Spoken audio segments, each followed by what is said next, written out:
a gente só pode dizer para quem? Para o irmão, né? Porque nós estamos convidando o irmão a louvar a Deus junto conosco.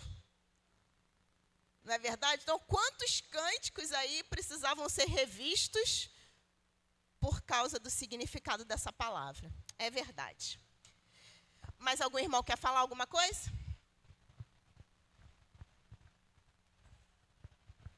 Aprendi também sobre a filha de Faraó, que eu pensei que ela tinha mais de 20 anos quando pegou Moisés no rio, né? E ela tinha só 10 anos. Né? E eu pensei que ela tinha mais de 20 anos, mais ou menos. Não, ela era uma criança, verdade. Irmãos, Israel, como nós sabemos, é um país bem pequenininho. País do tamanho do estado de Sergipe. Sergipe é um estado minúsculo. E o seu território, ele é ocupado por 2 desertos. O deserto do Negueb e o deserto da Judéia.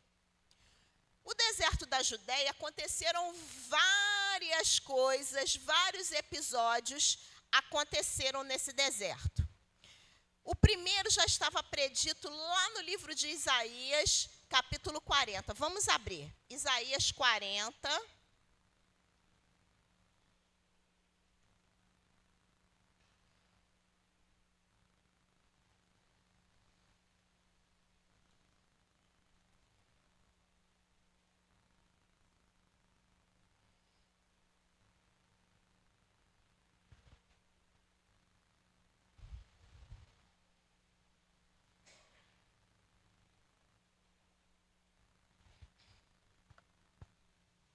Isaías 40, versículo 3.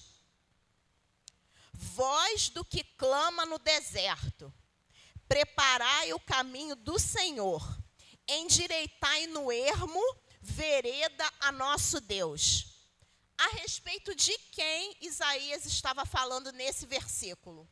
Quem sabe? Estava se referindo a João Batista, que pregou no deserto, que vivia no deserto comendo gafanhotos e mel silvestre, preparando o caminho do Senhor. Em qual deserto ele vivia? No deserto da Judéia.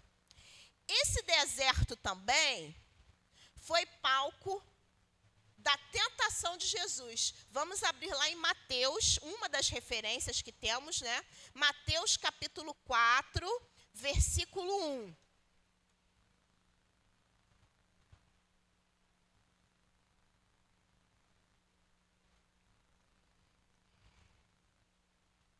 A seguir, foi Jesus levado pelo Espírito ao deserto para ser tentado pelo diabo. Esse deserto era o deserto da Judéia.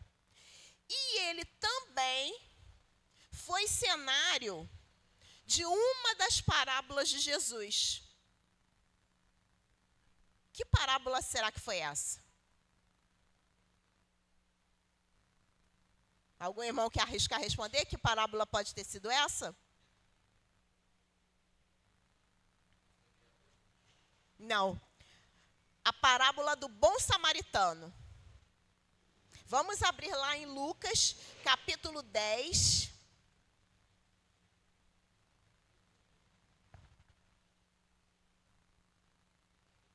No versículo 30. Olha o que diz. Lucas 10, 30. Jesus prosseguiu dizendo: certo homem descia de Jerusalém para Jericó e veio a cair em mãos de salteadores. Ele estava atravessando o deserto da Judéia. E era um local realmente perigoso para quem andava sozinho, andava à noite, porque era uma região tomada de ladrões, de salteadores. E nós temos agora também, ele é formado também não só por um deserto, mas 2 desertos. Israel é todo o país é um deserto só. Quem vê a capital Tel Aviv não diz. mas tudo ali foi formado em cima do deserto. O deserto do Negueb, esse é mais famoso para nós, porque nós temos o Salmo falando que restaura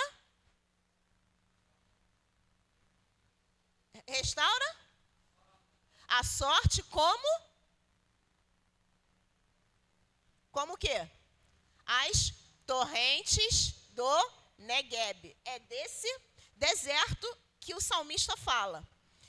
Ele fica localizado ao sul de Israel e a sua maior cidade é Berseba. E Abraão habitou nestas terras. As chuvas são raras, mas acontecem no inverno. Jamile, pode colocar os slides, por favor.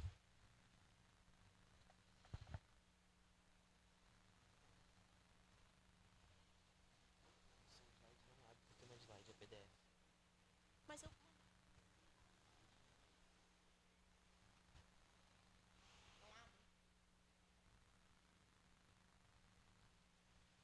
Que pena, é uma pena mesmo.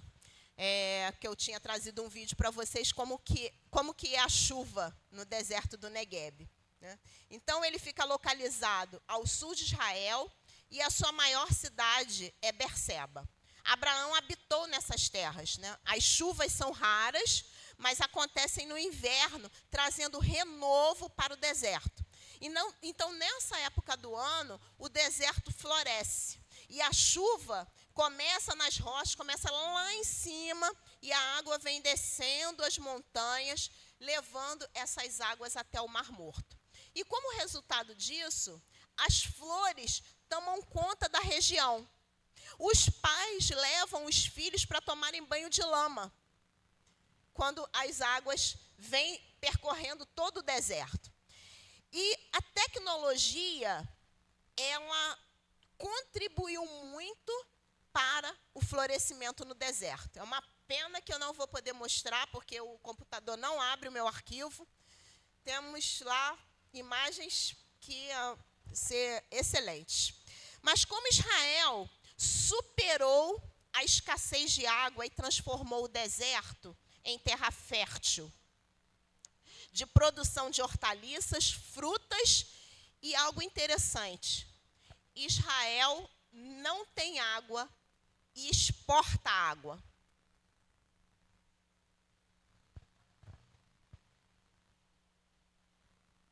Exporta, ele consegue exportar água a um país que não tem água. Como que aconteceu essa questão do desenvolvimento tecnológico para a produção de água? Logo depois da formação do Estado de Israel, os judeus começaram a voltar. Eles começaram a voltar, vieram para a terra prometida, eles vieram para o país deles, aonde foi dado a eles, pela convenção da ONU. Só que tinha um problema, que nós acabamos de falar, o país não tinha água para essa gente que estava voltando. E isso foi um sofrimento, era 10 litros de água por dia para cada família. O que é 10 litros de água? Para você lavar, tomar banho, fazer comida. 10 litros de água não é nada. Para uma família de 4 pessoas, por exemplo. Exatamente. Então, o que houve? Um primeiro-ministro, Levi Eshkol, em 1963, ele se empenhou na relação de Israel com a Alemanha Ocidental na época. Hoje a Alemanha está unificada, mas naquela época não. Ela é a Alemanha Oriental e a Alemanha Ocidental. E ele negociou um reparo financeiro pelas vítimas do Holocausto, que foram 5 milhões de judeus mortos no Holocausto. Isso gerou uma revolta muito grande por parte dos judeus. Eles foram às ruas protestar, porque vidas não se trocam por dinheiro. Só que esse primeiro-ministro, ele não estava pensando no dinheiro como moeda de troca pelas vidas perdidas. Como Israel não tinha nada, não tinha dinheiro, foi uma nação recém-formada, o que ele fez com o dinheiro?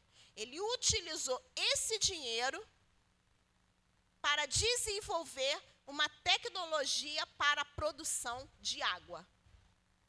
Então, ele não estava preocupado, o verdadeiro motivo não era para reparar as vidas perdidas, mas ele tinha que levantar dinheiro que, de outra forma, ele não teria conseguido em um curto espaço de tempo, já que os judeus estavam voltando e tinha esse problema crônico de água. Então, ele utilizou esse dinheiro para desenvolver uma tecnologia para a produção de água. Quer falar, pastor? Não. E o que houve? Então, esse gabinete do Eshkol foi responsável pela construção do Sistema Nacional de Águas, que possibilitou o incremento da agricultura e a colonização das áreas desérticas. E, a partir daí, nossas soluções foram implementadas.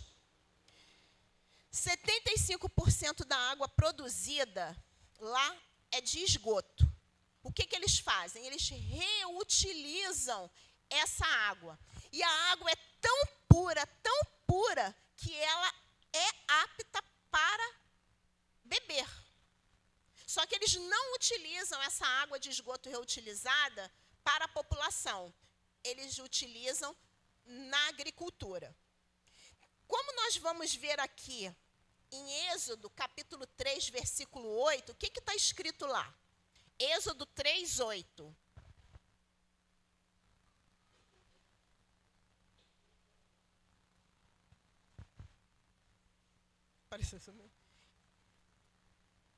Êxodo 3, 8. Por isso, desci a fim de livrá-lo da mão dos egípcios e para fazê-lo subir daquela terra a uma terra boa e ampla, terra que mana leite e mel. É sobre essa expressão aí, essa frase, terra que mana leite e mel. Algum irmão sabe o significado do verbo manar? Quem falou? Brotar, destilar, pingar, gotejar. O sistema de irrigação da agricultura de Israel é pelo gotejamento. Vamos ver, vou explicar para os irmãos. Eu tinha a foto direitinho lá no slide. Beleza, glória. Esse é o sistema de utilização do esgoto da água para a irrigação. Aquilo ali é deserto, tá? No deserto onde não floresce nada. Próximo. Pode passar o outro slide. Consegue? Tá, para aí. Então, o sistema de gotejamento é o seguinte, é tipo um cano de PVC, vamos imaginar, um cano de PVC, aquele cano plástico, que a gente coloca, faz uns furinhos nele, só que esses furinhos, eles são milimetricamente, não é qualquer furo, não é um furo grande, um furo pequeno, um furo médio, não. Tem o espaço e o tamanho certo. A irrigação se dá por gotas, onde a planta obtém apenas a água na quantidade de que necessita. Jamílio, você tem como voltar um slide que tem um link do YouTube? Lá em cima, acho que é o número 2. Olha lá, agricultura de gotejamento. Vendo? Então, não, eu estou para os irmãos entenderem. Só que não é cano de PVC, tá? É um material especificamente utilizado para a agricultura. Então, ele vai gotejando água na quantidade certa para a irrigação. Nem mais do que ela precisa e nem menos. Por quê? Nem mais nem menos. Por causa da escassez de água, eles não têm água. Então, tem que ser utilizado na quantidade certa para não haver desperdício. Tem como voltar um antes, Jamile? Exatamente. Vê se você consegue entrar nesse link.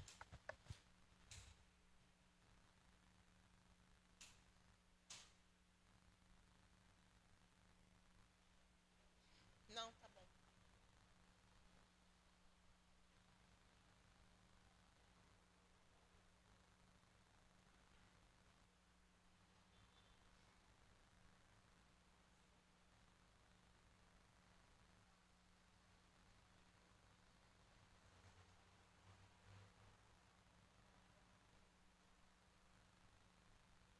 Nem copiando e colando numa outra aba, não consegue?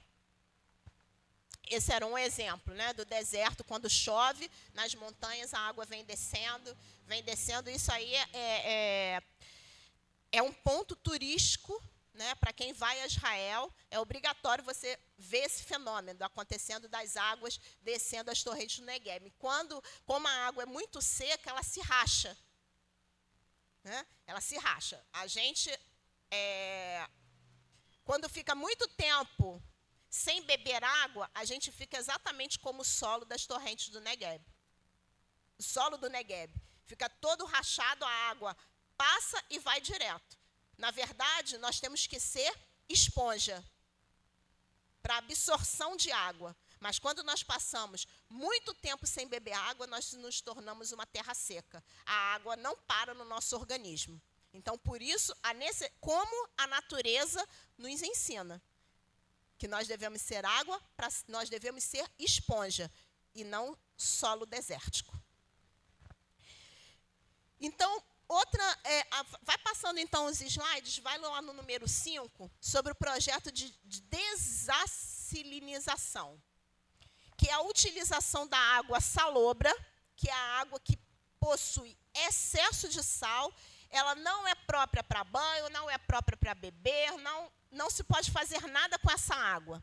Mas eles desenvolveram uma tecnologia para dessalinização da água para a irrigação. E com isso, são essas fábricas, essas usinas de dessalinização de água, que existe por todo o país para a utilização da água para a agricultura. Aí sim, Jamília, as frutas que vem no slide seguinte. Então, Israel produz abacate, produz melão e produz tomate cereja. Essa é uma invenção de Israel, o tomate cereja. E adivinham os irmãos, para onde Israel exporta tomate cereja? Também. Mas qual é o país que mais necessita de tomate no mundo? Itália. Por quê? Por causa das pizzas. Então, a Itália só consome tomate cereja de Israel. Porque eles não produzem tomate cereja. Para a produção das pizzas, produção das massas e tudo mais que se utiliza de tomate. E utilização também, como nós já falamos, de 75% da água de esgoto tratada na agricultura. É o próximo slide, Jamile. Exatamente. Já estava lá em cima. Esse aí é o 8º slide, que é a produção de leite. Como nós vimos lá em Êxodo 3:8, é uma terra que emana o quê? E mel. Agora a gente vai saber sobre a produção de leite. Lá em Israel existem comunidades, assentamentos agrícolas chamados de kibbutz. Então, um grupo de pessoas vai morar nessa comunidade de assentamentos agrícolas para a produção, e existem alguns kibbutz que trabalham especificamente na produção de leite. E tem esse espaço grande, é um galpão enorme, com ventilador, tudo o que uma vaca necessita para uma produção de leite de qualidade. Eles não produzem qualquer leite, não. As vacas, elas têm um selo aqui na orelha e elas têm um chip implantado atrás das suas orelhinhas. E esse chip, ele leva informações para um programa de computador que é monitorado pelos funcionários que trabalham nesses kibbutz. E lá eles veem tudo a respeito da vaquinha. Como que está o processo de ruminação da vaca, que é o processo de digestão dela? Porque se a ração, eles mesmos produzem a ração que as vacas comem. Se a ração não estiver fazendo bem para a digestão da vaca, eles vão saber através desse programa e eles vão trocar a ração. Como que está o processo de ingestão de água dessa vaca? Como que ela está se sentindo no meio das suas vizinhas? Porque às vezes a vaca não está se sentindo bem no meio da sua vizinha do lado, vizinha fofoqueira, que fica chamando toda hora. E o programa de computador tem como ver se ela está incomodada com as suas companheiras. Então, se ela estiver incomodada, não manda nada, ali é só vaca, para a produção de leite. Então, se ela estiver incomodada com a sua vizinha fofoqueira, eles trocam essa vaca de lugar, para ver se ela vai se sentir melhor. Por quê? Porque isso influencia. A vizinha fofoqueira não deixa ela produzir um leite de qualidade. As mais companhias, está vendo? Não pode andar com má companhia. Senão, se ela andar com má companhia, ela não produz leite bom. Então, eles trocam a vaca de lugar para ela se sentir confortável e, assim, produzir um leite de qualidade. Quais são as invenções, as principais invenções que Israel trouxe de benefício para o mundo? Muitas que nós utilizamos aqui em Vista Alegre. Quem tem carteira de motorista aí, quem dirige? Aí, ó.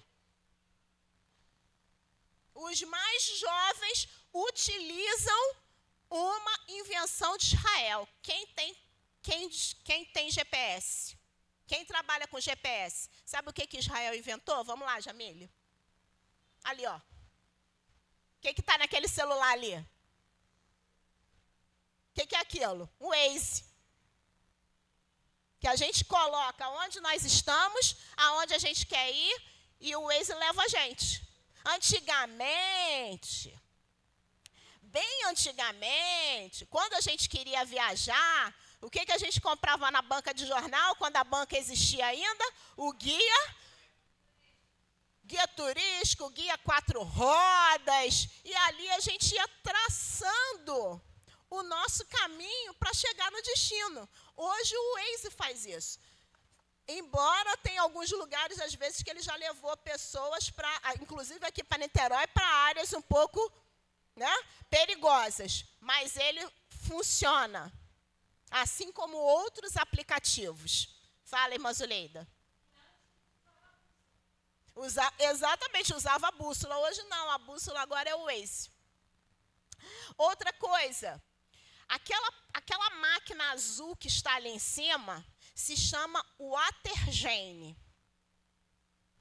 Para a produção de água a partir do ar. Israel utiliza o ar para a formação de água. Aquilo ali é um bebedouro, gente. Entra o ar ali pelas frestinhas e ali dentro tem um mecanismo que transforma o ar em água. Mas aquilo ali é um bebedouro.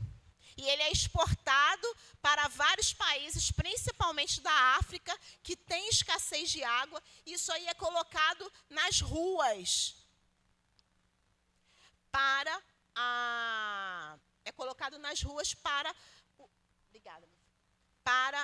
o consumo da população. O nome dessa máquina é o Watergen. Então, a gente vê na capital de Israel, em Tel Aviv, que existem a capital é toda florida. Toda florida. Existem chafarizes com água corrente. Aquilo ali foi tudo construído em cima de deserto. Não só em Israel, mas em toda aquela terra desértica, que hoje algumas nações como os Emirados Árabes Unidos, que é uma junção de 7 países, entre eles está Dubai, o Bahrein, que tudo aquilo ali era deserto. Eles transformaram o deserto em zona turística. Existem várias praias, hotéis, todo divertimento, que realmente são cidades turísticas. O Bahrein também está seguindo o mesmo caminho, né, transformando o deserto num manancial. Mas não pensem os irmãos que por existir chafarizes, por que existe água no meio da cidade? Para refrescar, porque as temperaturas são muito altas. E eles as plantas, as flores que existem ali na cidade, elas absorvem o calor para não ficar tão quente para a população trabalhar. Mas aquela água ali, de forma alguma, é desperdiçada, né? Agora, outra invenção que a gente utiliza muito, que esse rapaz está segurando. O que é aquilo ali? É um pendrive. Os irmãos lembram do disquete? Que a gente, quem usa computador, usava o disquete, às vezes o disquete estava corrompido, você perdia tudo que estava ali dentro, era um Deus nos acuda. Aí, Dov Moran, um israelense, inventou o pendrive, que está em quase todas as casas. Quem utiliza computador, perdeu o pendrive, perde até a vida.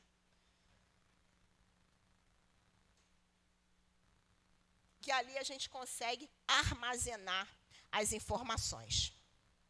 E agora existem muitas outras, tá? Eu só trouxe essas três invenções aí.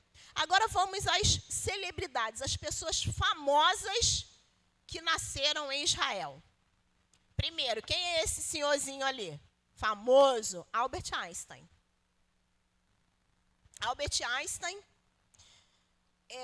ele foi expulso da escola, porque a professora disse que ele era retardado, que ele nunca ia conseguir aprender nada.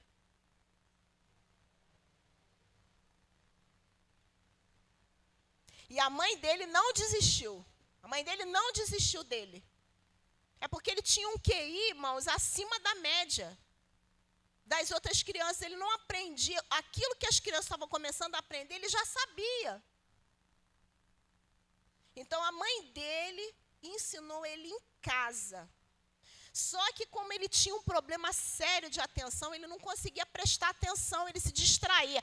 Passava a mosquinha, ele já voava com a mosca. O lápis caía no chão, ele caía no chão junto com o lápis. Hoje a gente chama isso de quê? De TDAH, né? Hiperatividade, déficit de atenção.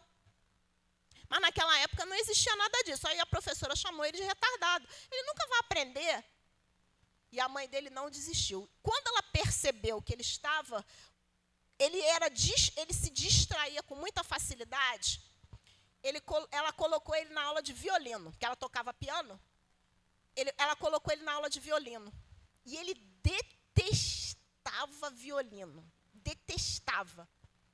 Mas depois de muitos anos, ele falou: olha, eu agradeço a minha mãe por ter me colocado nas aulas de violino. Porque isso me ajudou a ter concentração, a desenvolver a minha atenção, porque para tocar violino, eu preciso de atenção. Eu precisava me concentrar, senão eu não conseguia tocar as notinhas lá que tinha que tocar. E Albert Einstein foi o gênio que foi. Outro, Steven Spielberg. Por que eu trouxe essas duas celebridades aqui em especial? Steven Spielberg, ele nasceu nos Estados Unidos, ele foi criado nos Estados Unidos, mas os pais judeus. E toda a sua família, dos seus pais, dos seus avós, eles foram perdidos no Holocausto. E ele perdeu a família, só o seu avô escapou vivo, porque ele fugiu do campo de concentração. E por que ele foi para o cinema? Assim como Roman Polanski, um polonês, cineasta também, que perdeu toda a sua família no Holocausto. E por que eles foram exatamente para o ramo do cinema? Para entreter as pessoas. Porque eles viveram, os seus familiares viveram dias tão sombrios que ele queria tirar a atenção desses dias sombrios para dar um pouco de alegria para as pessoas. Então, eles foram para o ramo do cinema, para realmente trazer entretenimento para as pessoas se esquecerem daquele passado tão triste que foi para a história dos judeus. Outra, atriz Gal Gadot. Para quem não conhece, ela é a Mulher Maravilha, interpretou a Mulher Maravilha no cinema. A Gal Gadot, ela é israelense, nasceu em Israel, família judia, e ela também, ela só salvou um avô e uma avó do Holocausto. Ela perdeu, a família dos seus pais foi toda perdida no campo de concentração de Auschwitz. E também temos outros, vamos lá, agora são brasileiros.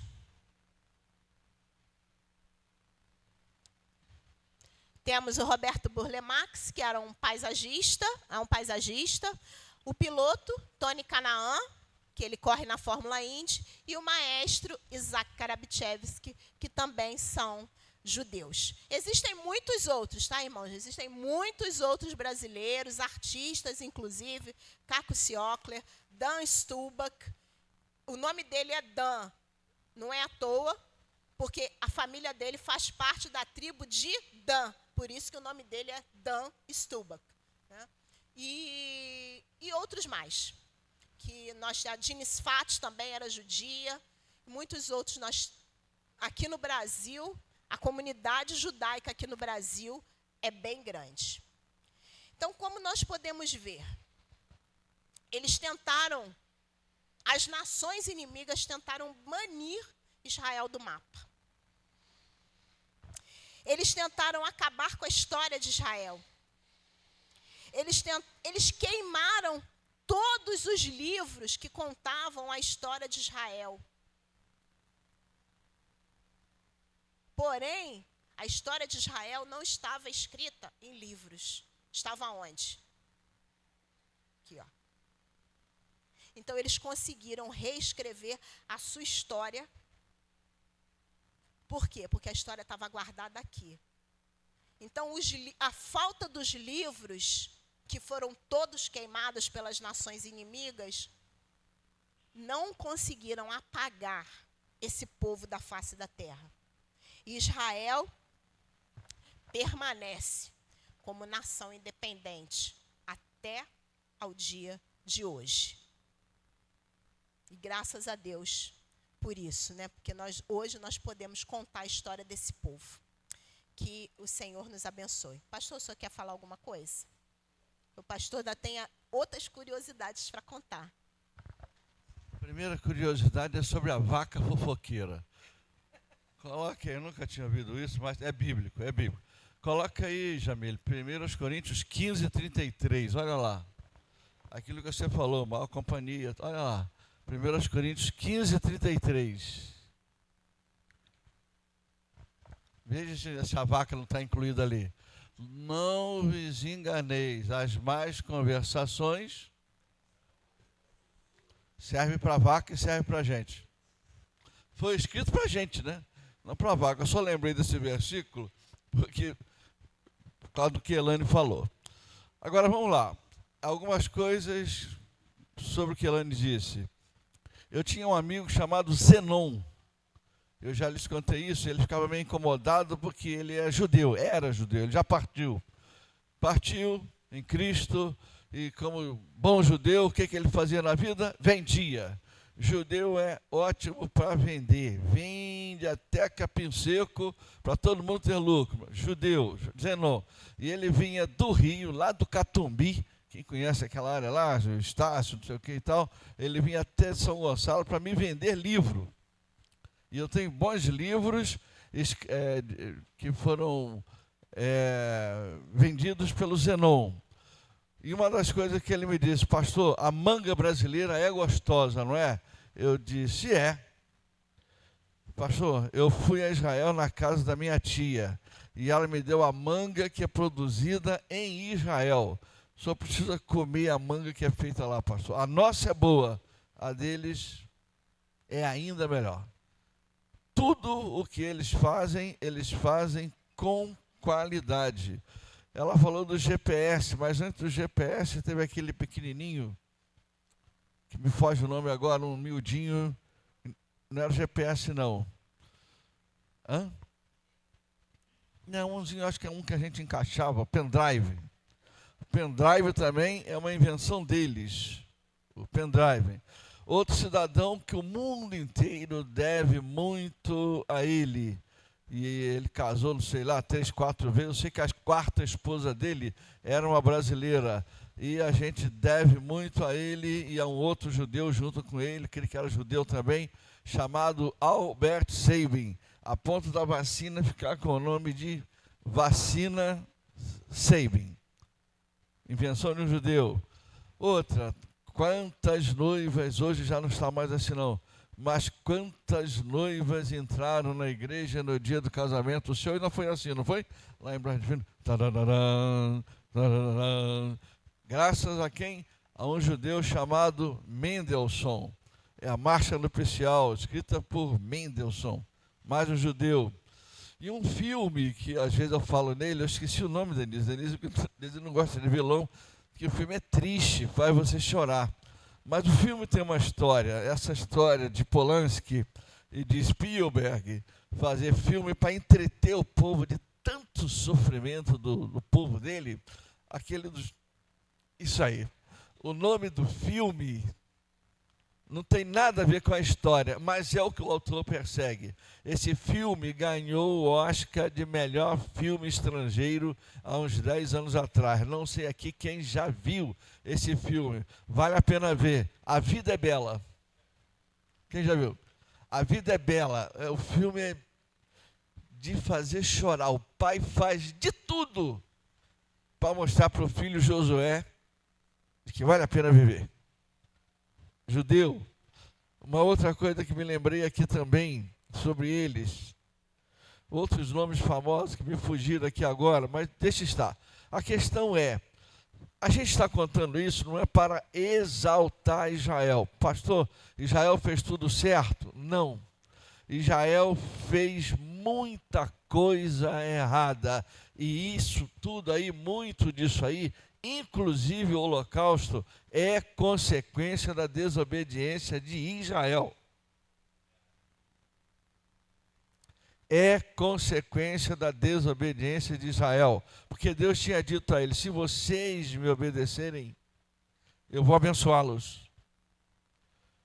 Eu vou lhes mostrar um capítulo já, para servir de nosso texto. Se vocês me obedecerem, eu vou abençoá-los. Se vocês me desobedecerem, eu vou pesar a mão sobre vocês. por trás de tudo isso está algo que se chama a glória de Deus. Israel foi criado para glorificar a Deus. Vou mostrar em cada ato que eu fizer com vocês a minha glória. Serei glorificado, mesmo quando vocês errarem. Mesmo quando vocês errarem. Por quê? Porque cada vez que Deus abençoa a Israel, o povo em volta fica olhando. Vale a pena, meu prezado irmão, você ler de novo a história de Balaque e Balaão. Balaão teve tudo para ficar rico. Tudo que Balaque queria é amaldiçoa esse povo. E eu gosto demais de Números 23. Por fim, Balaão diz, não tem jeito. Esse povo é povo abençoado. Não adianta eu amaldiçoar. É povo abençoado. Isso é Balaão. Se você pega lá, o muro de Jericó caiu. Tudo que a gente olha é o muro de Jericó, vai cair, caiu, vamos buzinar e tal. Toca a trombeta, caiu o muro. Mas é bom ler antes, quando Raabe diz assim, não. O povo da terra está apavorado. O povo da terra está sem pernas. Ninguém tem ânimo, porque viu o que Deus de vocês fez. O Deus de vocês é Deus em cima e Deus embaixo. Entendem? Eu não tinha anotado o que falar aqui agora, o texto que eu quero mostrar é outro, mas coloca ali Amós 3:2, se eu estiver certo, Vitinho, isso aí já dá uma ideia da questão da glória de Deus, só para explicar, ainda que o texto não fale em glória. É esse mesmo. Israel foi criado, isso aí nós estamos estudando às terças-feiras. Nessa terça-feira que vem agora, a gente chega nesse versículo. De todas as famílias da terra, somente a vós outros vos escolhi. Portanto, eu vos, o quê? Punirei por todas as vossas iniquidades. Ou seja, eu serei glorificado na vida de vocês de alguma forma. Ou porque vocês obedecem, ou porque vocês desobedecem. Porque quando Deus pune a Israel, o mundo em volta está olhando, olha como Deus deles age, olha como Deus deles acompanha. Só escolhi vocês, de todas as famílias da terra, de todas, somente a vós outros vos escolhi. Portanto, a punição sobre vocês será sempre presente, maior, todas as vezes que houver desobediência. E qual é a promessa de Deus? Abre lá agora, Deuteronômio 28.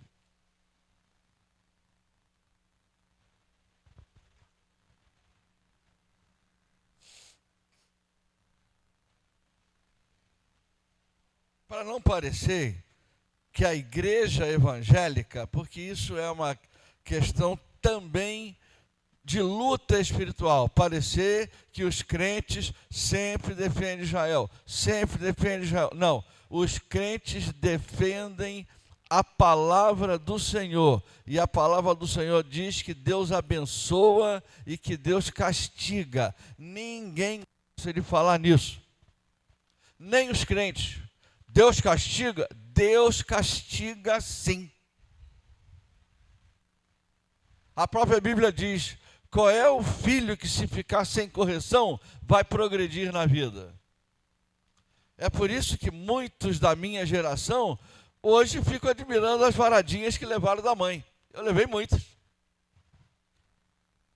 Eu falava, a velha reclamava, mandava fazer direito, eu fazia errado, ela me prometia, eu vou te dar uma surra.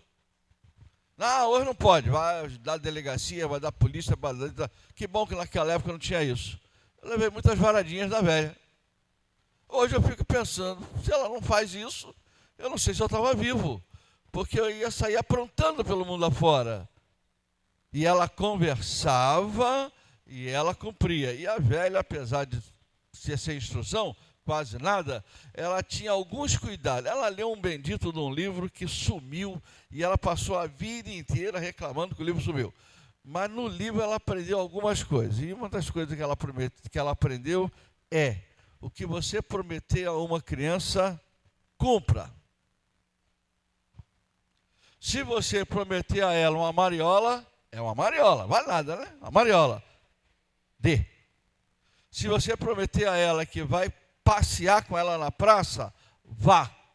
Se você prometer a ela que vai levá-la no shopping, leve. O que você prometer, cumpra. E na disciplina, se você prometer à criança que se ela desobedecer, vai ficar de castigo, se ela desobedecer, coloque ela de castigo. Isso foi minha mãe. Se você prometer que vai dar uma surra, dê. Que isso, pastor? Aí é que o mundo bate na gente. Ou tenta, né? Não consegue. Tenta. Olha lá, olha o que a igreja está ensinando. Espancar a criança. Não tem isso. Minha mãe nunca me espancou. Mas o que você prometer, cumpra. Detalhe, ela nunca... Achava isso interessante. Depois que eu cresci, né? Achei interessante. Ela nunca me batia antes da hora do almoço. Ela nunca me batia antes da hora da janta. Ela nunca me dava surra na hora de dormir. Mas ela... Amanhã a gente conversa. Isso é certo. No dia seguinte, tomou café, tal. Você lembra que eu prometi a você? Você vai apanhar por isso. O que isso significa? Você passa a confiar na pessoa.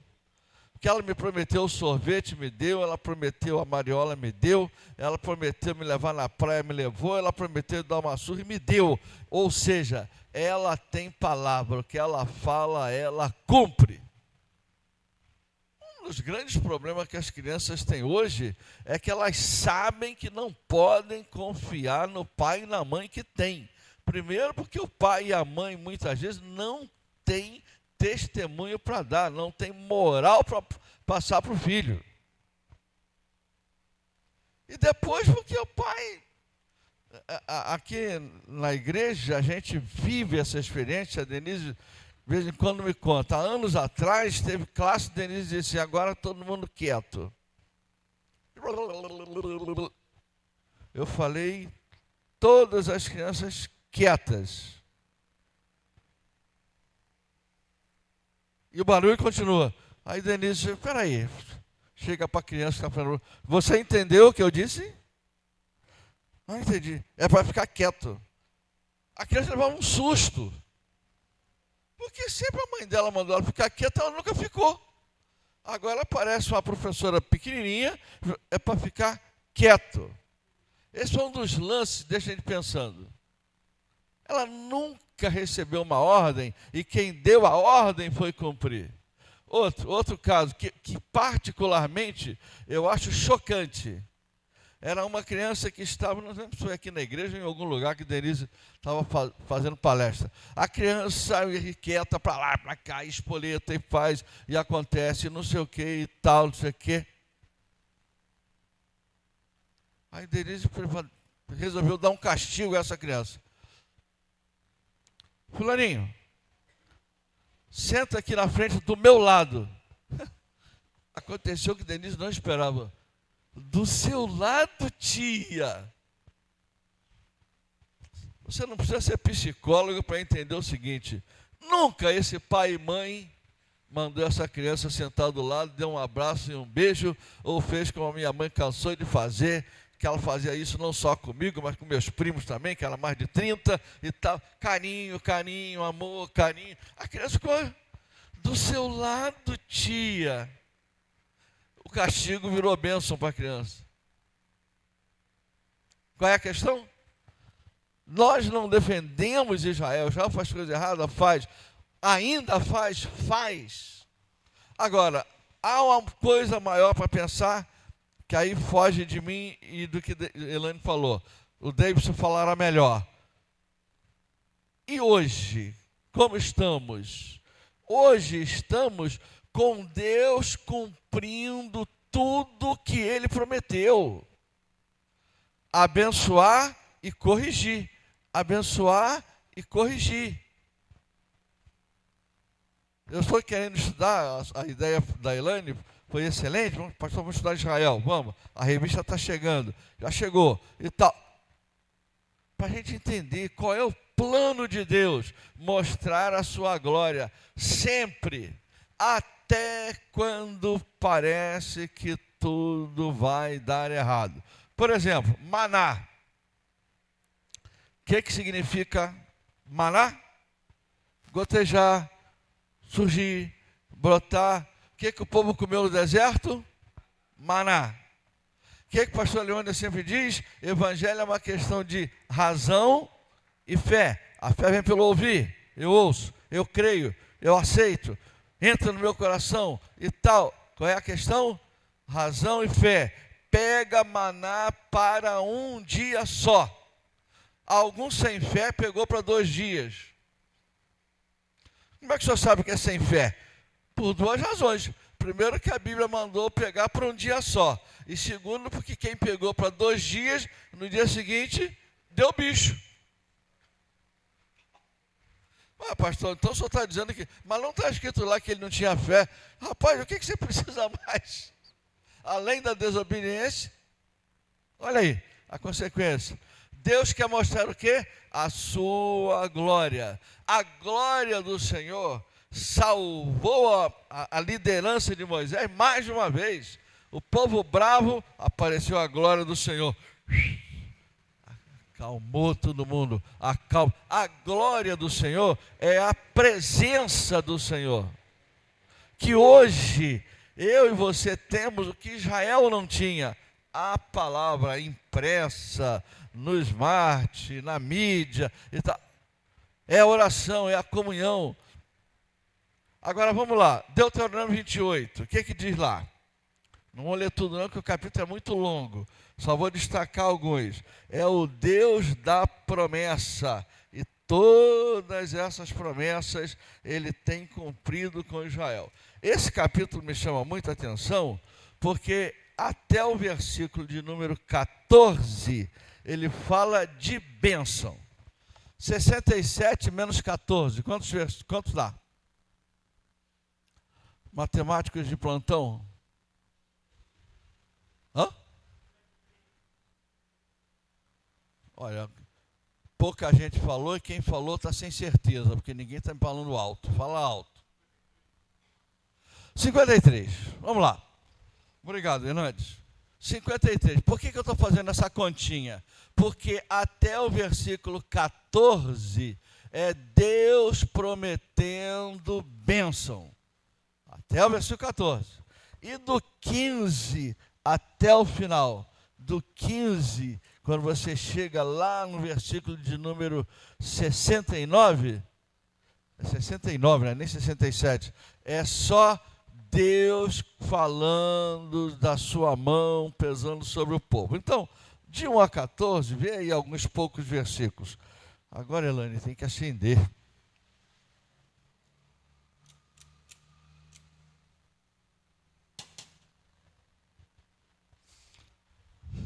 Para você é com menos luz, para mim é com mais.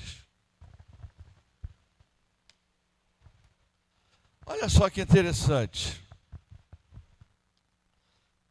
Deuteronômio 28. O povo da bênção. Se atentamente, versículo 1, ouvires a voz do Senhor teu Deus, tendo cuidado de guardar todos os seus mandamentos, que hoje te ordeno, o Senhor teu Deus te exaltará sobre todas as nações da terra. Se ouvires a voz do Senhor teu Deus, virão sobre ti e te alcançarão todas estas bênçãos. Bendito serás tu na cidade e bendito serás no campo. Então nós hoje estamos colhendo tomate, cereja, exportando para a Itália, que ninguém entende mais de pizza do que italiano. É um negócio sério, macarrão italiano. Eu comia num restaurante de um italiano em Niterói. Gente, a lojinha dele era desse tamanho aqui, ó. Tinha mais que isso. Vitor, seu Vitor.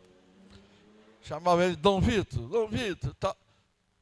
Ele fazia um talharim com molho, ele fazia uma lasanha, um negócio terrível de bom. Detalhe, você não achava nem presunto, nem queijo na lasanha do italiano. Massa é com eles, tomate cereja é com eles. Pizza, de onde vem? Israel. Então você já está vendo aí que haja o que houver, com holocausto ou sem holocausto, vocês vão ser produtivos no campo. Se obedecerem. Se desobedecerem, vou punir. Veja o versículo de número 4. Bendito serás tu na cidade e bendito serás no campo. Bendito o fruto do teu ventre e o fruto da tua terra e o fruto dos teus animais e as crias das tuas vacas e das tuas ovelhas. Tirando as vacas fofoqueiras da Elane, todas as outras vacas produzem bom leite.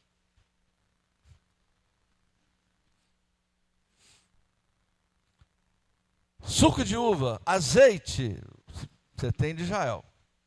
Até porque Israel está naquele cinturão do mar Mediterrâneo onde produz azeite. Se você pegar qualquer vidro de azeite, 80%, 90% deles vem daquele entorno do Mediterrâneo. É só você olhar. É azeite português, azeite espanhol, azeite italiano, e você vai dando volta. É azeite grego, azeite turco, e vai descendo. E azeite da Tunísia, é aquele cinturão. E Israel está ali. Então, vocês vão ser abençoados. Abençoados na cidade. Aqui não está falando dessa palavra, que eu acho que ela nem existia. A palavra tecnologia. Hoje ela é muito usada. Nesse tempo aqui não. Mas hoje Israel na cidade tem uma alta qualidade de vida, com tudo que a ciência promete e com tudo que eles fazem em função do povo. E quando o governante não está agradando, como é o caso do nosso amigo Benjamin, o nosso amigo Benjamin está na corda bamba por causa de uma ideia que ele está tendo terrível. Ele pura e simplesmente quer, a grosso modo é isso, não é bem exatamente assim, mas a grosso modo ele quer acabar com o Supremo Tribunal Federal deles. E a judeusada já disse, não senhor, não é assim, não é assim. Quer dizer, de qualquer maneira, ele está tendo que fazer das tripas coração para se manter no poder. Aí é o erro humano pessoal. Ele consegue fazer a extrema-direita se associar com o esquerdista mais maluco que tem lá.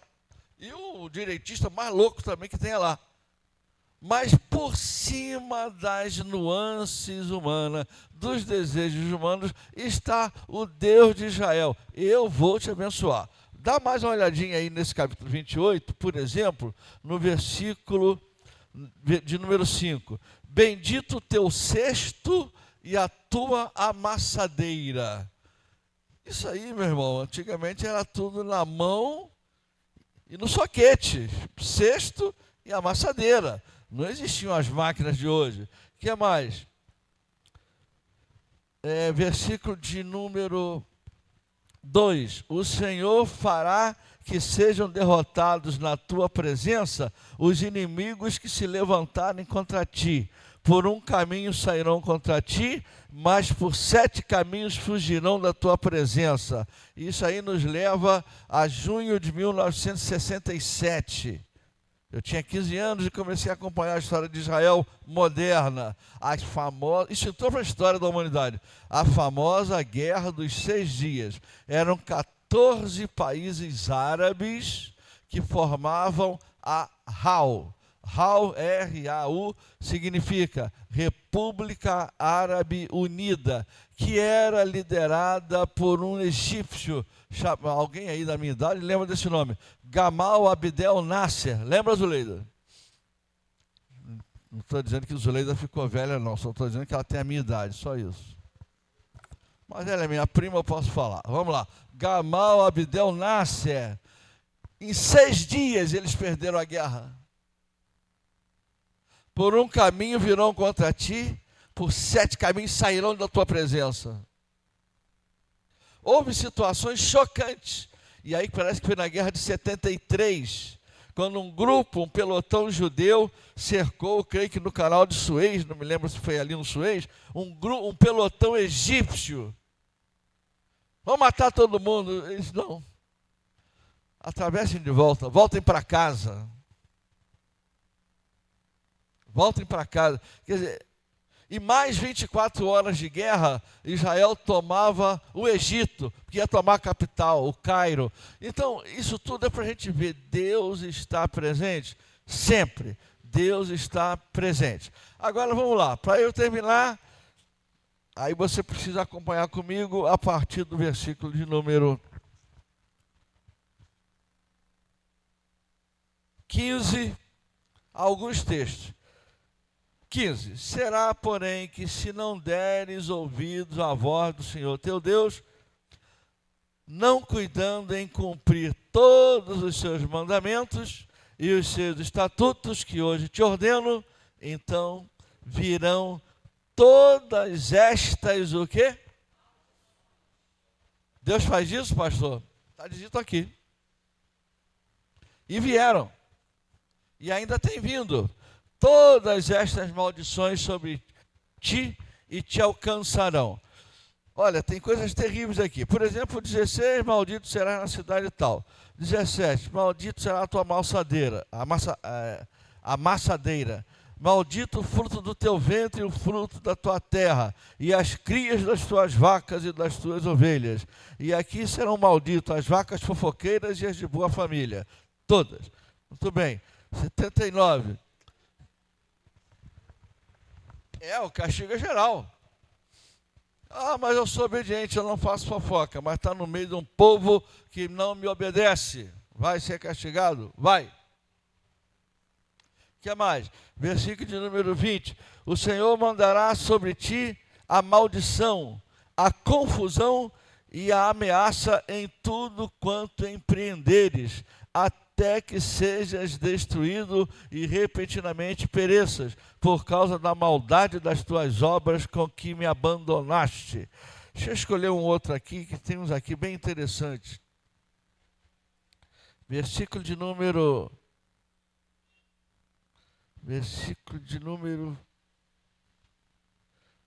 36. O Senhor te levará e o teu rei que tiveres construído sobre ti, e uma gente que não conheceste, nem tu, nem teus pais, e ali servirás a outros deuses feitos de madeira e de pedra. E aí você entra naquele período dos reis da Babilônia, do rei persa, de todo mundo e tal, quando Israel foi tudo exilado. Quando o reino do norte, que é o Israel, as 10 tribos se acabaram. Quando ficou só o reino do sul, que é o reino de Judá. No reino de Judá ainda tinha alguns reis obedientes. No reino de Israel não salva ninguém. Mas o que é isso? É o Senhor da história acompanhando. Mas tem aí uns versículos que eu me lembro.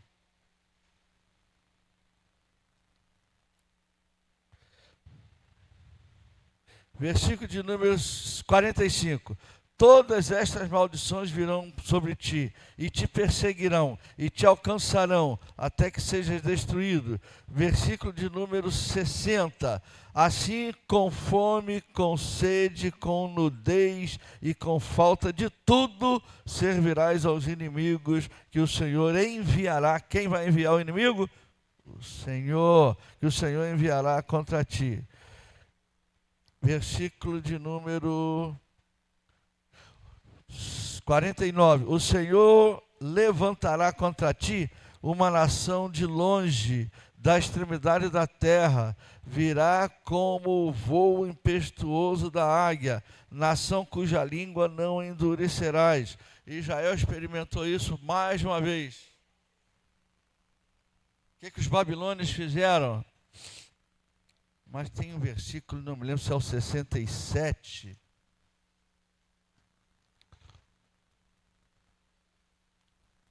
E aí o Brasil tem um pedacinho disso aí. 64. O Senhor vos espalhará entre todos os povos, de uma até outra extremidade da terra. Servirás ali a outros deuses e tal. Te espalhará. O Brasil e a Argentina são os dois países com a maior comunidade judaica na América do Sul. Eles saíram de lá e vieram para cá. Quem não lembra daquele nazista que o Romeu Tuma, lembram do Romeu Tuma, delegado da Polícia Federal, prendeu, como é o Mengele. Ele foi um nazista que torturou muitos judeus e ele foi achado exatamente no Brasil.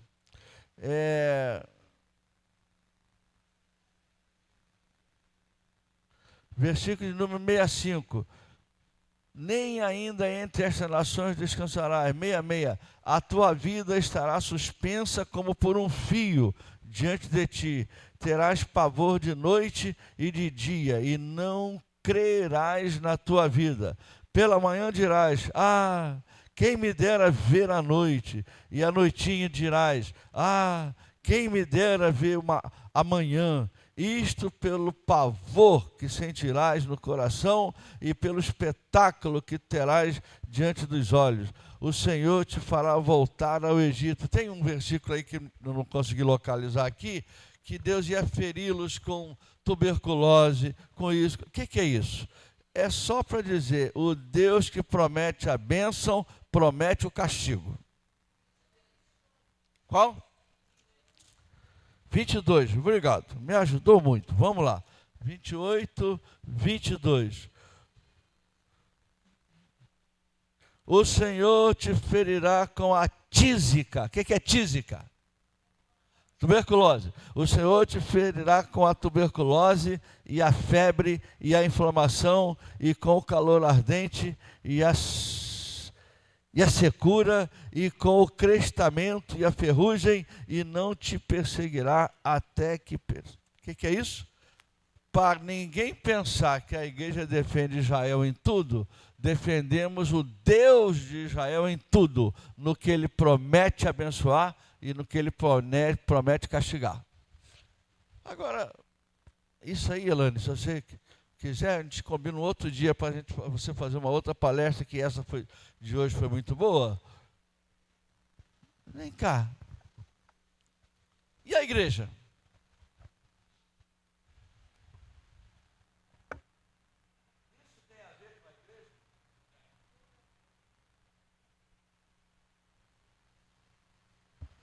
A igreja, irmãos, não vamos entrar aqui em discussões teológicas, que os teólogos vão se dividir. Mas a igreja é o povo de Deus. O judeu não entende isso que eu vou falar agora. Você vai entender. A igreja é a continuação de Israel. É o mesmo Deus. Hã? Pode?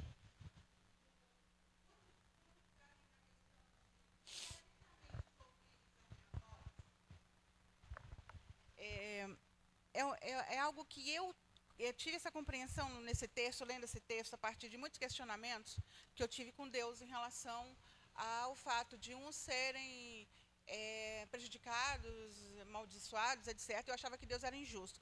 Então, Deus falou comigo muito nesse texto de Deuteronômio 28. A partir daí, eu não questionei mais Deus no sentido, eu achava que Deus era injusto com uns e com outros, que ele escolhia uns para serem filhos e outros para serem abandonados, largados. Então, eu questionava muito Deus sobre isso. Eu já estava na igreja e eu não conseguia ver Deus como Deus bom. Então, quando a gente entra dentro desse texto aqui, a gente para analisar, a gente vai entender o quê? Que Deus não está ali com uma vara para castigar todo mundo. Deus fez uma promessa, tanto de bênção quanto de maldição.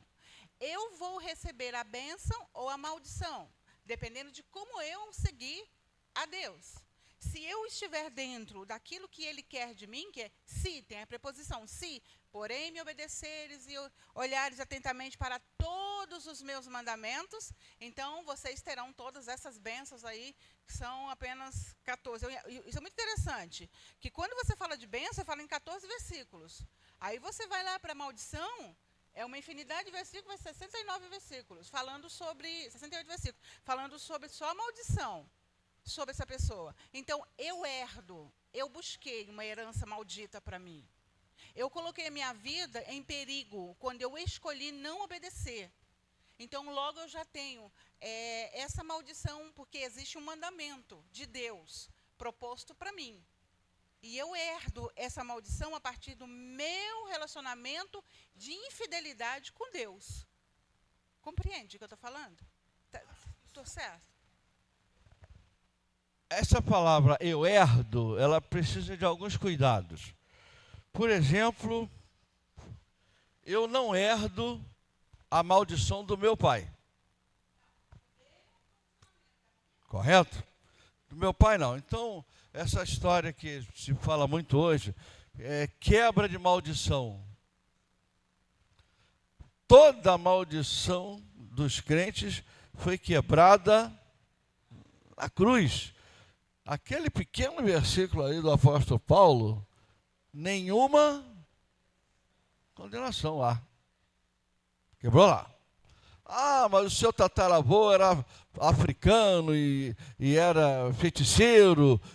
É possível. Realmente ele era africano. Um era português, o outro era africano. Os dois pecadores precisando de Jesus para se salvar. E eu tinha uma avó branca, que aceitou Jesus, e um avô negro, que aceitou Jesus. Pronto, acabou a maldição. Mas, às vezes, a gente pega textos isolados para fazer doutrina. Não dá certo. Nesse texto aqui, de Deuteronômio 28, existe o coletivo e existe o pessoal. E eu quero falar do seguinte, o povo como líder, por exemplo, você tem o rei Ezequias, excelente. Você tem o rei Josias, excelente. Você tem Josafá, bom rei. Mas você tem o Acabe. Você tem o Manassés. O povo era amaldiçoado por causa da conduta do seu rei. Você tinha sacerdotes corruptos. E um negócio triste de ler na Bíblia, eu acho triste isso, quando você tem um pai muito consagrado, e os dois filhos deles são dois carnais, são dois desafetos, que vão à igreja, que trabalham na igreja e faz tudo errado. A gente tem exemplo disso na Bíblia, isso é triste isso. Se tem o nome. É esse aí que eu queria mesmo. Samuel está velho.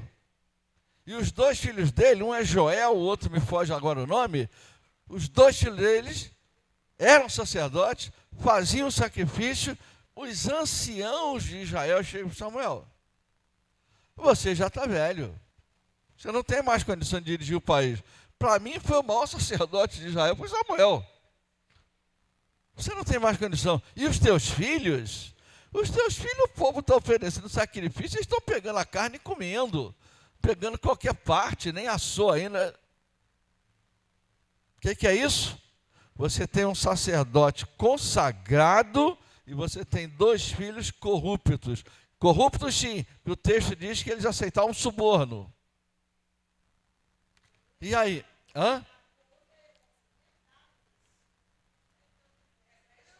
Ali não é herança. Ali é cumprimento do que Deus disse. Então, por exemplo, Samuel obedeceu. Como a gente às vezes ouve essa frase, né? Bênção pura. Essa frase está na moda, né? Bênção pura, Samuel. E os dois filhos. A mão do Senhor.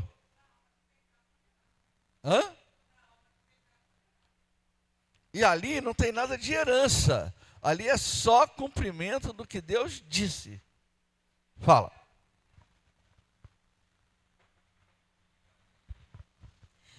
Eu acho que, só complementando o que a Elza falou, ela usou a palavra herança, assim, herdar, como sinônimo de resultado, consequência, né? Deus apresenta dois caminhos, e a escolha é minha. Então, se eu escolher o caminho que Deus já falou qual vai ser quais serão as consequências daquele caminho. Se eu escolher esse caminho, aquela vai ser a consequência da minha escolha, é o resultado da minha escolha. Herança nesse sentido, né? Herança nesse sentido, porque eu já sei que é a mesma coisa, é o cumprimento. Por isso que eu estou falando, o significado que ela deu a essa palavra foi de cumprimento daquilo que Deus falou. Deus avisou, existem 2 caminhos. Se for por esse, vai acontecer isso. Se for por aquele, vai acontecer aquilo. Eu sou livre para escolher. Eu escolho o caminho que eu já sei qual vai ser o final. O caminho errado que eu já sei que Deus vai cumprir aquilo que Ele prometeu, se eu for por aquele caminho. Então, é como se, a herança nesse sentido, é como se eu estivesse recebendo a disciplina do Senhor, sabendo que eu já iria receber. Né? E essa questão, assim, Deus, quando o rei era ruim, se afastava de Deus, todo o povo era castigado. Eu vejo isso também de 2 formas. Primeiro, que não havia orientação espiritual ao povo, então o povo se perdia. E uma coisa que eu percebo, o pecado tem efeito cascata. O meu pecado afeta as pessoas que estão à minha volta. As consequências do meu pecado vão afetar diretamente as pessoas que estão à minha volta. Então, principalmente as pessoas que eu amo e que me amam. Essas serão as primeiras afetadas, por vários motivos. Consequentemente, essas pessoas afetadas, que também poderão, a chance de seguir esse pecado será grande, afetarão outras pessoas que estão à sua volta. Por isso que eu falo, um pecado vai afetando o outro até afetar toda a nação. Sempre haverá o remanescente fiel, aquele que permanece fiel, né, em Deus. Mas, como um todo, a sociedade é toda afetada pelo pecado de um ou mais, né? E eu vou aproveitar essa palavra da Denise para dizer alguma coisa que eu já ia dizer. Vamos colocar aí agora, ela falou, o pecado de um vai contaminando a igreja. É verdade. E eu ia começar exatamente para dizer o seguinte, e se numa igreja onde eu tenho 150 membros, que aproximadamente é o nosso número, eu tenho 140 membros, 130 membros, que não estão nem aí para a obra de Jesus. Não vem à igreja, e não vem à igreja podendo vir, claro, não estou falando aqui daqueles que não podem mesmo vir. Não contribuem, não oram, não evangelizam, e tem lá realmente uma meia dúzia de coisas erradas na vida dele. Então, são crentes porque vêm à igreja, e tal. Tem 10 que são fiéis. Como é que fica? É a mesma coisa. A mão do Senhor, coletivamente, essa igreja vai ter muita dificuldade de crescer. Coletivamente. Você tem 150, só tem 10 com disposição de buscar o Senhor. E o pecado é o tal negócio, né, irmãos? O exemplo talvez não seja muito bom, não. Se você abrir um vidrinho de perfume francês, pode ser de boca grande, deixar aqui, dizem que perfume francês é bom, né? Como eu não posso usar perfume, eu nada entendo disso. Deixar aqui vai fazer alguma diferença. Agora, se você abrir uma lata de lixo aqui, vai empestear o ambiente inteiro. O pecado contamina. O pecado contamina. Onde eu quero chegar? Esses 10 que são fiéis, Deus pode fazer 2 coisas. Certamente faz. Vai continuar abençoando a vida deles e, por meio deles, levar os outros também a chegarem ao arrependimento. Deus não precisa que todo mundo seja perfeito para Ele fazer a sua obra. Deus faz a sua obra. É claro que quando todos são perfeitos, ou Melhor dizendo, estão crescendo rumo à perfeição, a obra produz muito mais. Isso é em tudo na vida. Isso é em tudo na vida. O que você faz bem, bom alicerce, boa estrutura, produz muito mais. Agora, Deus é justo. Ele vai dar, Paulo fala isso, no final dos tempos, Deus vai julgar cada um de nós pelas suas obras. O mundo já condenado porque rejeitou Jesus. E os crentes pelas suas obras para os galardões. Deixa eu dar a palavra à irmã Sônia e depois ao irmão Wagner. Fala, Sônia.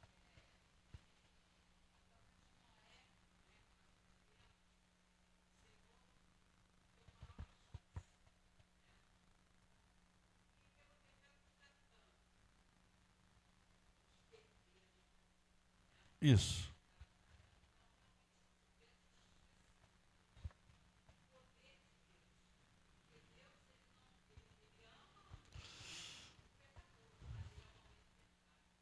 Boa palavra essa da irmã Sônia, pelas duas situações que ela criou. Pelo Noé. Noé, acho interessante aquela frase, né? Noé andava com Deus. Como é que é isso, Elane? Noé andava com Deus. O mundo inteiro foi condenado ali. E o que creu, porque é um negócio louco, né? A arca levou, me parece que 100 e poucos anos para ficar próximo, foi 120. O cara é maluco, o velho, coitado, ficou doido de vez aí. Tá fazendo um barco aí, sem água aqui para botar o barco.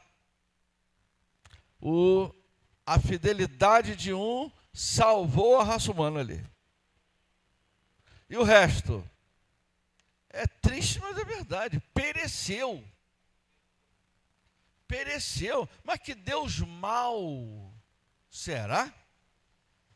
Ou é o Deus que me disse, se você obedecer, eu te abençoo. Se você errar, eu vou te punir. E o outro exemplo, de Acã. Não morreu ninguém lá, ou poucos morreram, possivelmente. Não. Na guerra, quando eles perderam, um pouco antes, o Acã. Depois morre todo mundo, tá certo. Acã. E agora, como é que era a musiquinha das crianças que vocês ensinaram? Acã escondeu a capa. Eu não tenho, cadê aquela geração, né? Acã, Vitinho passou por ela. Acã escondeu a capa. Hã? Foi antes de Vitinho? Vitinho, você está velho, hein? Ela está dizendo que foi antes de você, ó. Vitinho. Vamos lá. Acã, por causa de o país inteiro saiu derrotado. Detalhe, ali também tem, quem quiser fazer um estudo mais aprofundado, tem muito de vaidade humana. Não, como nós brasileiros dizemos, meia dúzia de gato pingado, precisa mandar o exército inteiro, a gente vai lá e mete bala neles. Bom, não meteram bala que não tinha bala, né? A gente bate neles e já ganha. Não está derrotado. Aí eu acho bonito, é a autoridade de Deus no homem. Vem Josué. Espera aí, gente, vamos conversar. Tem alguma coisa errada. Tem alguma coisa errada em algum de nós. Não é, veja, não é, isso é importante, essa palavra que eu vou usar. Não é em algum lugar.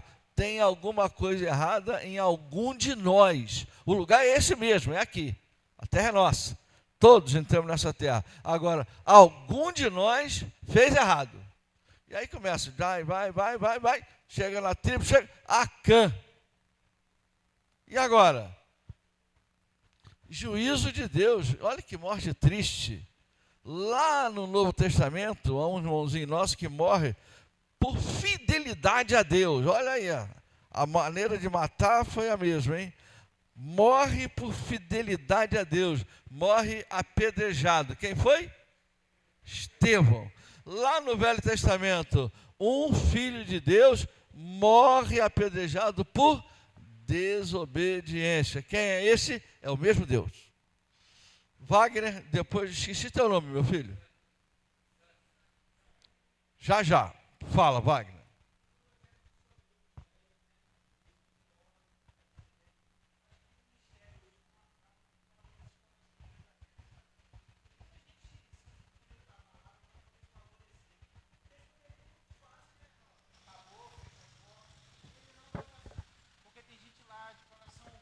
Tem gente que crê, está lá.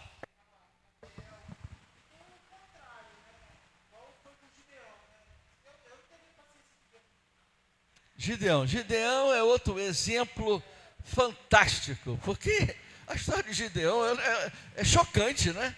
Em termos de exército, em termos de país, em termos de guerra, quantos tem? 32 mil. Deus é muito.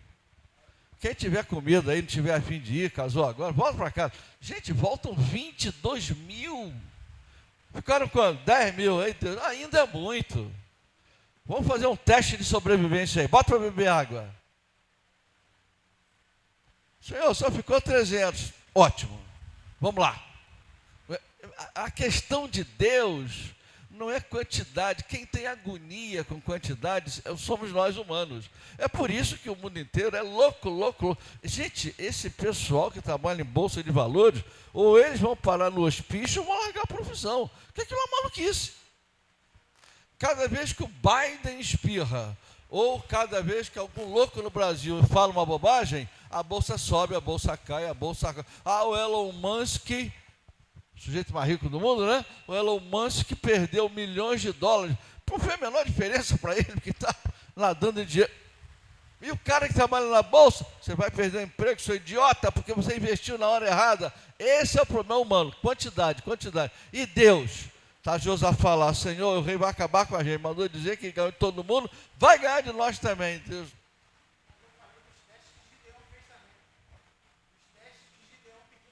Os testes, colocando ali, Deus aprova, tal. Mas lá no caso de Josafá, um anjo acabou com as 785 mil pessoas. Fala, depois eu quero falar uma coisa e terminar.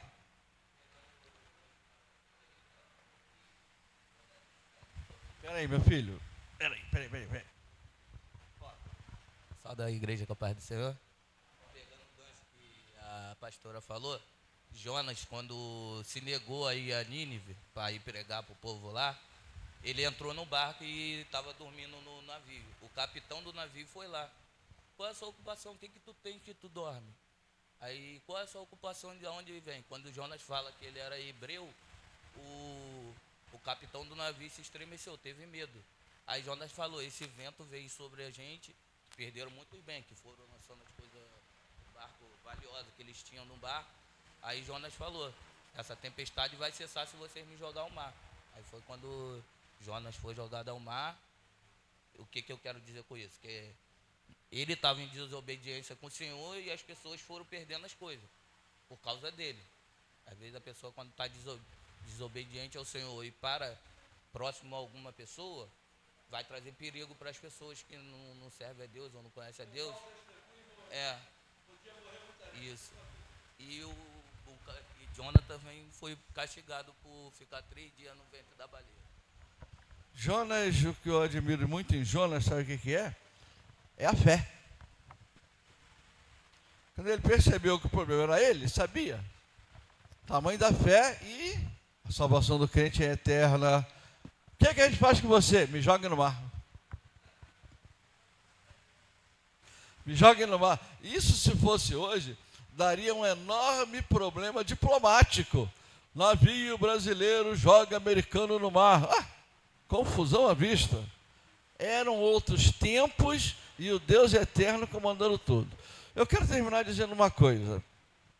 Bênção, maldição, herança, isso, aquilo e tal. Deus abençoa, Deus castiga. Deus abençoa, Deus castiga. Deus sempre quer ser glorificado. Moisés vai por ali, tem um mar na frente, Deus sabia, Moisés não. Mar, seria glorificado Faraó. Você vai passar a pé enxuto, Faraó vai ter o exército dele morto ali. Então Deus glorificado. Isso corria. Apesar de ninguém ter smartphone naquela época, nem comunicador, essa notícia corria. Os mercadores, né? Olha, o povo de Israel ganhou lá, tal.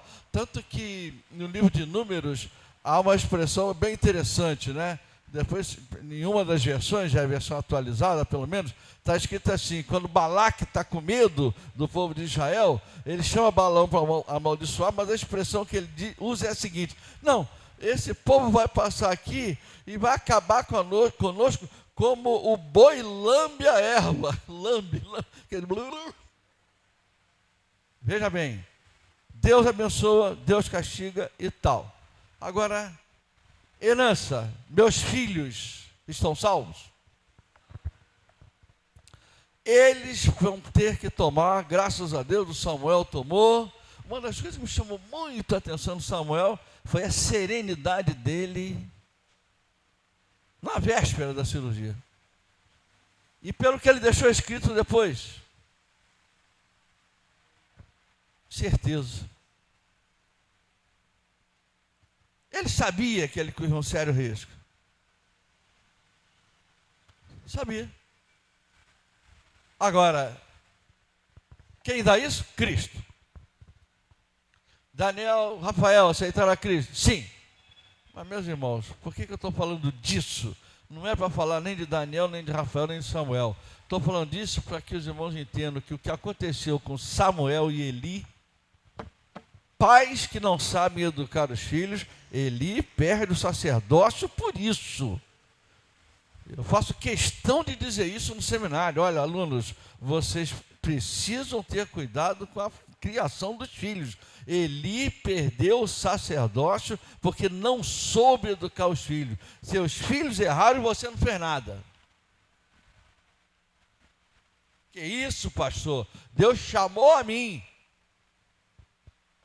Mas aí entra a palavra que a gente quiser, Elza, Denise, herança, desobediência. Não, a promessa está lá, vocês vão obedecer. Não obedeceu? A mão pesou.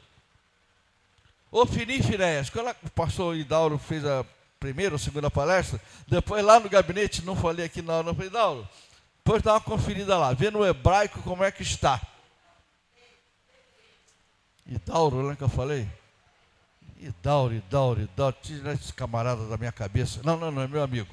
Vamos lá. Pastor Davidson, lá no gabinete eu falei, Davidson, depois dá uma conferida, tem até alguém perto de mim, no hebraico para ver como é que está. Eli não morre porque chegou a notícia de que os 2 filhos morreram. Pode conferir. Só morreram, inclusive seus 2 filhos, ele está lá. Velho, gordo, pesado. Até que alguém fala assim, e a arca do Senhor foi tomada. Aí, capotou para trás e morreu. Ele tinha consciência do peso da unção na vida dele e ele era responsável pela arca, pela presença de Deus, pelo culto. E eu estou dizendo isso aos irmãos porque depois você chega em Samuel, que foi criado por Eli. E os 2 filhos de Samuel, um desastre. E hoje, irmãos, hoje o que pastores têm de problema com os filhos fora da igreja e criando embaraço.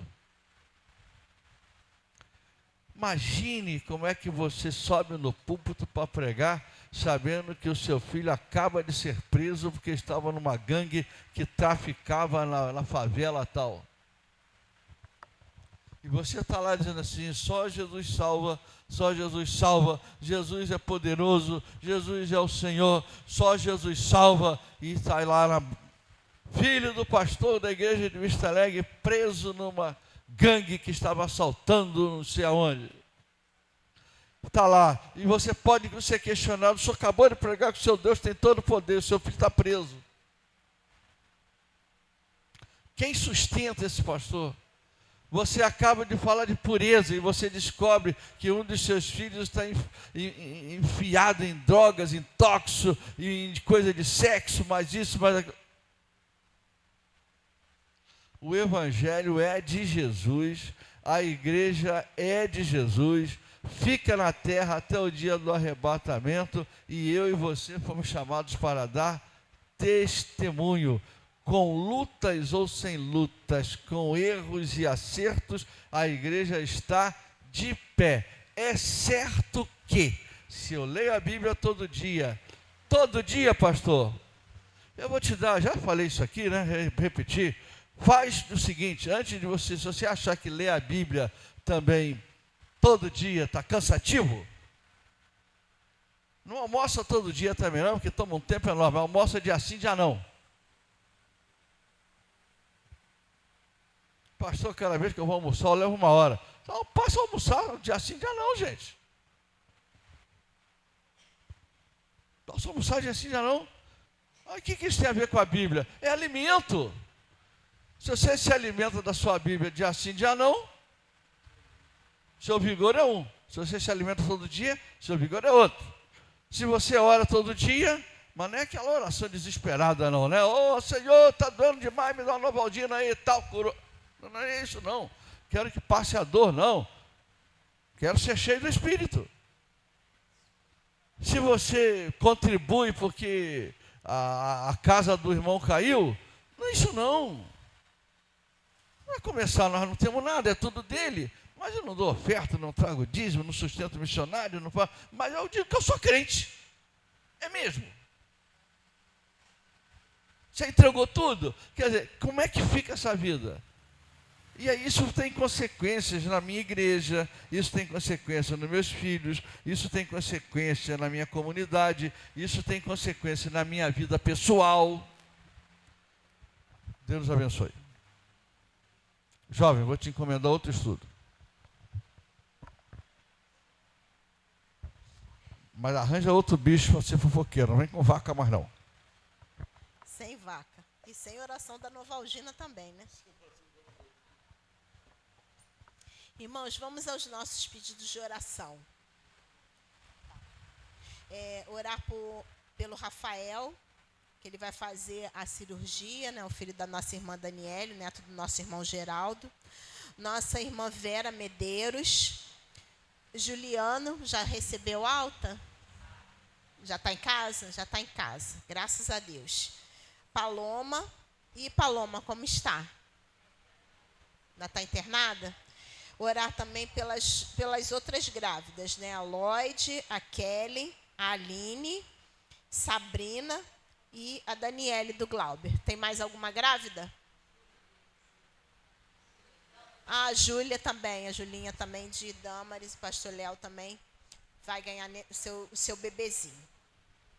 Nossos anúncios. Próxima quinta-feira, dia 8, estudo da revista Vida Cristã, na casa da nossa irmã Solange. Presbítero Cícero, às 15 horas. Hoje à noite, celebração da ceia e dos dízimos do Senhor vai ser excepcionalmente hoje, porque domingo que vem nós não teremos as nossas atividades. Terça-feira, nossa reunião de oração e estudo bíblico.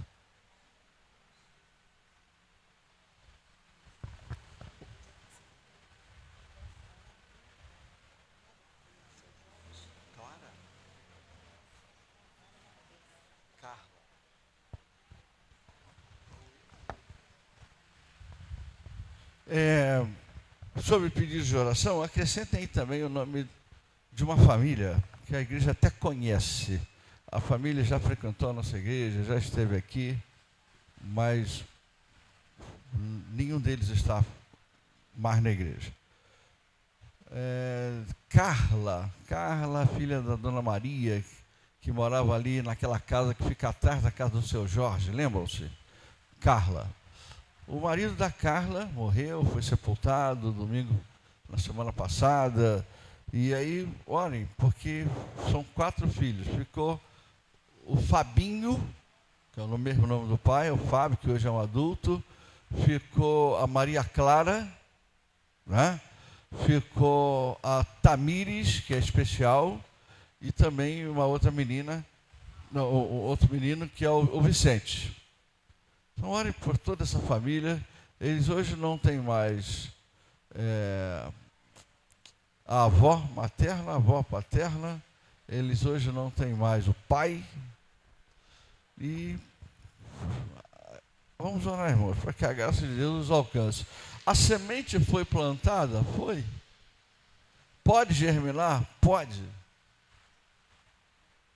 Pode. Às vezes a gente, rapaz, o que adiantou a gente distribuir o calendário com o Novo Testamento? Você não sabe que efeito vai fazer e quando vai fazer. Distribua, convide, fale, ore. Orem por essa gente, essas pessoas. Bom, o que mais? Elaine falou da celebração da ceia dos dízimos. Obrigado. na celebração da ceia e dos dízimos hoje à noite. Traga lá, meu irmão, o seu dízimo, traga a sua vida, vem celebrar. Os envelopes estão ali, para que a igreja continue dando sequência ao trabalho social que faz. Nós estamos reformulando esse trabalho, já começamos a conversar, eu, Domingos, o prefeito Sérgio, e vamos mais adiante trazer para a igreja também. Fala, Zuleida. Esse que ia falar agora, a Denise lembrou aqui. Ontem foi o sepultamento do corpo, sexta-feira. Sexta-feira foi o sepultamento do corpo da irmã Isadora, Dona Maria, né? Dona Maria, como a gente chamava. E nós estivemos lá. Não deu nem para avisar direito aos irmãos, porque, só para os irmãos terem uma ideia, eu fiquei com certeza de que o sepultamento ia acontecer às 4h30, devia ser 3h30. Não, 2h30. Eu consegui falar com o André, ele tinha ligado para mim, eu liguei para ele, pastor. Aí quando eu liguei 2h30, ele falou, pastor, estou tirando o corpo do hospital agora, está indo para a funerária para preparar e tal. Então ficou muito apertado. De qualquer maneira, nós estivemos lá, pregamos e abraçamos o seu João, abraçamos a Ana. Ana é uma das filhas, é a mais velha, é minha vizinha lá no Rocha. A Tatiana estava lá também, que morava com ela, que é quem cuidava dela. O André, estava lá também a Leila, e quem estava lá também, faz tanto tempo que eu não a via, né? Branquinha demais. Larissa. Já viram? Leila moreninha, André moreninho, Leandro mais ou menos moreninho. Larissa saiu com a cor do avô italiano dela, Isadoc. Branquinha. A Larissa hoje mora em São Paulo e trabalha lá, me parece, estavam lá também. Então, estivemos lá representando a nossa igreja. Hoje à noite é o aniversário, o culto de gratidão pelo aniversário da congregação. Então, quem vai estar pregando hoje lá é o nosso irmão Danilo nosso, que está lá em Sapê. Ele vai estar pregando hoje na congregação em Guaxindiba. Eu estou pedindo que os irmãos orem pela nossa irmã, da pouco a Elane falou, Vera Medeiros. Vera se queimou e a igreja está dando assistência, não só com material de remédios, de curativo e tal. Queimadura é um negócio muito incômodo, muito ruim, e nossa irmã diaconisa Creuza está dando assistência. Está lá agora, inclusive, e eu quero agradecer a irmã Maria. Maria foi lá levar a Creuza e... Não, tudo bem. Obrigado por Denise lembrar. Outras irmãs também estão dando assistência. Sim, eu falei da Creuza, que a Creuza ficou encarregada, ela mesma escolheu, de fazer todos os curativos. Mas outros irmãos, outras irmãs estão também dando assistência à Vera. Agora, orem por isso, que é para a gente tentar solucionar toda a situação da nossa irmã Vera. O que mais? Eu preciso...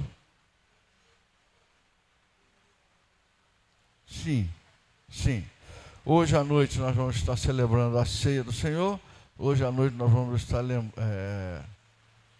celebrando os dízimos do Senhor. E hoje à noite também, e eu já pedi perdão a ele, peço de novo por não ter sido feito isso antes, nós estaremos recebendo publicamente, que já foi recebido desde novembro, e nós chegamos a marcar o dia. Nosso irmão Renê está de volta, faz com a mão assim, Renê está ali. Renê vai estar sendo recebido hoje à noite aqui. E eu pago o almoço de quem conseguir me explicar por que o cabelo do Renê caiu todo, do Luciomir não caiu nem um fio. Luciomir tem que ser submetido a estudo, porque é o único caso na família, né, Renê? Todo mundo... É bênção, né? Tá certo, Luciomir, é bênção. O sobrinho, o Fábio, né, que é filho do Renê, sobrinho do Lúcio já está careca. O Lúcio está da mesma forma, desde que a gente se conhece. O que mais? Tinha mais uma coisa que eu precisava falar com os irmãos. Depois, quando eu lembrar, eu falo. Quero pedir também aos irmãos que estejam orando, porque isso é orando pelo mundo. Tem a ver com a gente, pastor? Tem. A gente não sabe, por exemplo, que todos os grãos que o Brasil produz depende em grande medida. Sabia? O Brasil é o maior exportador de grãos do mundo. Os franceses estão de perna bamba com a gente. Eles têm medo da gente. Aquele negócio de trator na rua, lá em Paris, não sei o quê. Porque o Brasil produz demais, produz demais, produz demais. Só que tem um detalhe. Para que o Brasil produza demais, nós dependemos em boa medida, isso não é dito às claras assim, mas podem procurar. O Brasil depende em grande medida da Ucrânia, porque a Ucrânia é um dos grandes produtores de fertilizantes do mundo. O mundo é aquela famosa aldeia global que se tenta dizer. Então, orem por isso, para que o mundo não entre numa crise total. Lá em Israel, a pressão sobre Israel é grande e há erros e acertos dos dois lados. Mas os grandes que financiam armas e dão dinheiro, parecem não ter muito interesse na paz. Você não pode admitir que com tanto país poderoso em volta, deixa Israel ter que se defender de todo mundo que está em volta. Tem alguma coisa errada, gente. Quando é criança, em família, pelo menos na minha família é assim, minha avó tinha 34 netos, quando ficava aqueles 10, 15 netos lá e começava a dar confusão e tal, as nossas mães nunca se desentenderam por isso. Elas chegavam assim e descobriam quem é que está causando a confusão. Geralmente eu estava no meio e Levi, o outro primo. Tira esses dois. Tirava eu e Levi e pronto. Resolveu 80% do problema da briga dos netos. Não é a mesma coisa lá não, gente? Então orem por isso. Para que Deus abençoe. Visitem. Vamos cantar, levantar as ofertas. A irmã que é dona das vacas.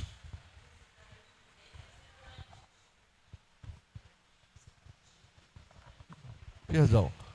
Visitante. Eu vou apresentar o visitante, mas ainda que ele já nem é tão visitante, né? É o filho da nossa irmã Sandra. Levanta a mão aí, meu irmão. Inclusive participou do estudo. Seja bem-vindo. Deus continue te abençoando mais. Tem mais algum visitante? Tem sim, tem ali. Meu irmão, alguém pode ir ali dar um abraço nele. Fabiano pode ir dar um abraço nele. Ele já esteve aqui também. Deus o abençoe abundantemente. E logo mais às 18h30 venham os irmãos. Mais algum anúncio? Vamos ficar de pé, vamos encerrar nossa escola dominical, vamos cantar Deus de aliança, Deus de promessas, Deus que não é homem para mentir. Faltou uma coisa. Domingo que vem, nós não teremos atividades na igreja. Nem a escola dominical, nem à noite. Correto? Domingo que vem, nem pela manhã, nem à noite. Como também a terça-feira. Essa terça tem reunião de oração, estudo bíblico, na outra não. Esse período de feriadão não teremos. Sei que os teus olhos, sempre atentos, permanecem em mim. E os teus ouvidos estão sempre sensíveis a ouvir o nosso clamor.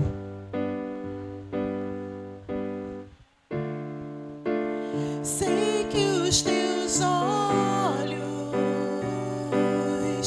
sempre atentos permanecem em mim,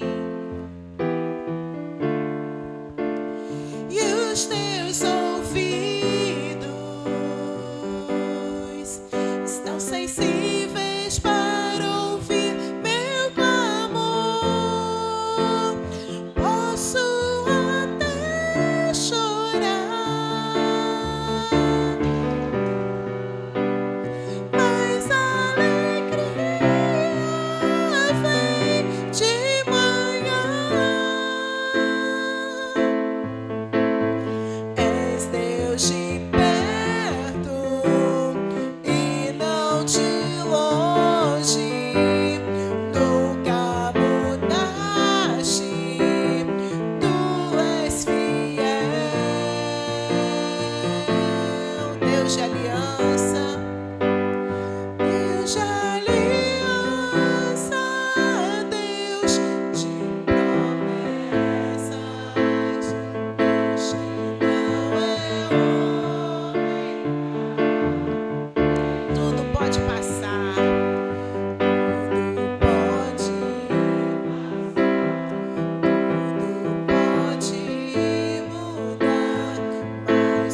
manhã que nós estivemos aqui na tua casa.